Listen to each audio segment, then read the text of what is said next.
همین جدی.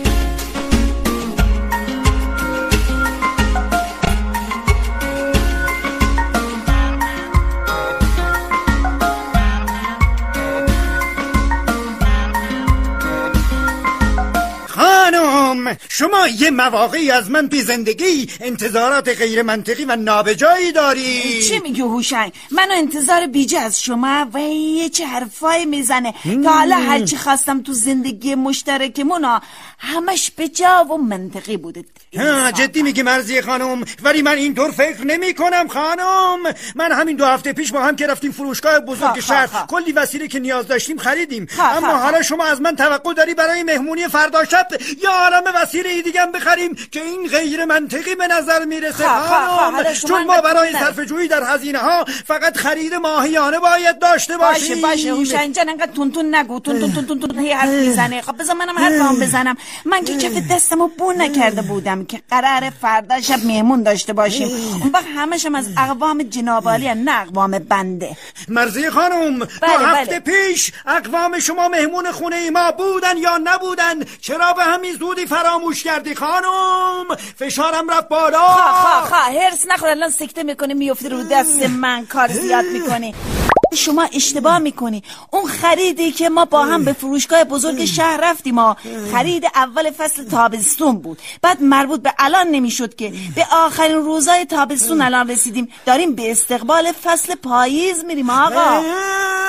مرضیه خانم شما چرا اینطوری حرف میزنین؟ چرا من حرف حساب میزنم آسمون ریسمون به هم میبافیم؟ هوشنگ رو اعصاب من اینجا تق تق تق تق را بریا.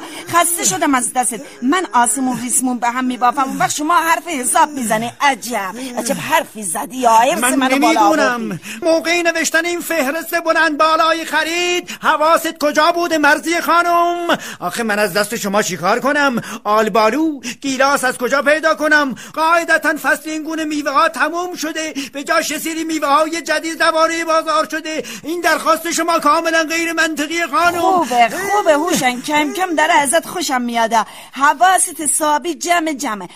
راست میگی من حواسم نبود. ادامه فهرست خریدم واقعا اینطوری بوده. ببخشید شما اگه اینطوری بوده. واقعا تو سفارش میوه‌ها واقعا حواست نبوده خانم، چون در ادامه نوشتی پرتقال و لیمو شیرین هم بخرم که این میوه‌ها برای فصل پاییزه. اما دست شما مرضیه خانم. من موندم چیکار کنم؟ من اشتباه کردم. باید مینوشتم میوه‌های فصل موجود در بازار. خب من اول اون لیستو بده من. این لیستو بده من. اونایی که نوشتم الان خط میزنم. نگاه کن. اینم از اینم خط زدم. بفرما. بیا هوشنگ بیا من اینو اصلاح کردم. بیا باز ببینم بهانه چیه. بگو. من بهونه نمیارم خانم، حقیقت رو به شما گفتم. هوشنگ من باید بهت یه حقیقتی رو بگم. به صحبتام کمتر توجه میکنه. من به این مسئله حس خوبی ندارم. من که بعد از ظهر سر کار میام فقط لام تا کام حرف نمیزنم، فقط میشینم درست به حرفای شما گوش میدم. درسته در بعضی از مسائل با هم اختلاف سلیقه داریم، اما کم و بیش با هم دیگه تفاهم داریم. با نظر شما نمیتونم موافق باشم چون خیلی با هم اختلاف سلیقه داریم. البته ببخشید این حرفا رو من به شما میزنم. مرضیه خانم اختلاف سلیقه داشتن تو زندگی مشترک اصلا طبیعیه. هوشنگ جان بله طبیعیه، ولی نه اینقدر مثل ما که برای هر چیزی اختلاف سلیقه داریم. من که میگم غذا کم نمکه ولی شما میگی نمک داره. من میگم غذا نمکش کمه شما میگی به اندازه است. این کجاش اختلاف سلیقه؟ طبیعیه. خب باشه این طبیعیه درست، اما من میگم میخوام ادامه تحصیل بدم. شما میگی تا همینجا تا مقطع دکترا خوندی کافیه. این چیه؟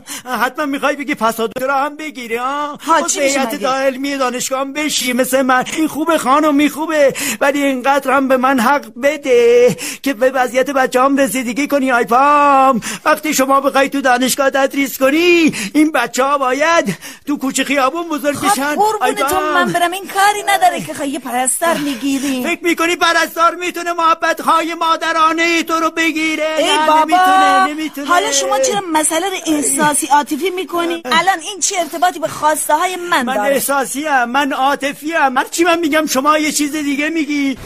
مرضیه خانم، اگه با هم دیگه ما توافق نکرده بودیم شما برای رسیدگی به وضعیت بچه ها وقت بیشتری بذارید، ولی حالا شما قصد دارین ادامه تحصیل بدین، کار بکنین. چقدر شما پرتوقعین بعد که به وضعیت بچه ها رسیدگی کنه.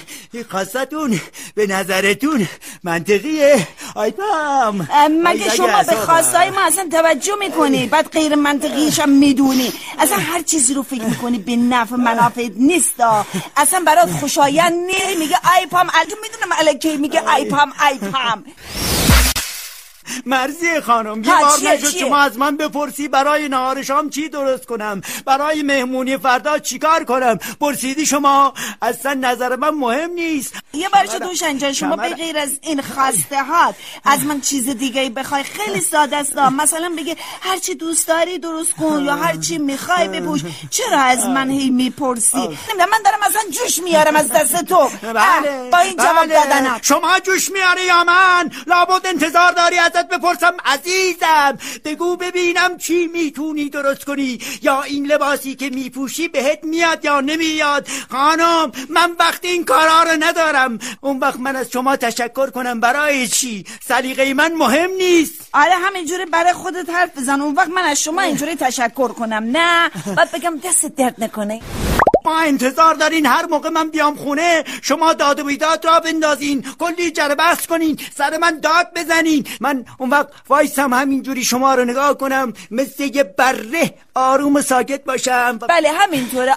همین خانم من معذرت میخوام، من کیسه بوکس شما نیستم. ولی سوپا به اطمینان من که هستی، ولی در برابر این داد و بیداد من آروم هستی. دمت گرم. چی میگی مرضی خانم؟ سوپا به اطمینان؟ دیدین که من بعد از چند دقیقه به خاطر این رفتار شما از شما عذرخواهی کردم، چون متوجه شدم شوهر عزیز من کاملا منو درک کرده و به خواستم توجه میکنه. قربونتون من برم. عجب. من این رو نمیدونستم مرضی خانم، یعنی تا حالا از این زاویه من بهش نگاه نکرده بودم. از این به بعد که میدونی بیشتر توجه کن. قربونتون من برم. آفرین، دقیقاً اینجوری باش.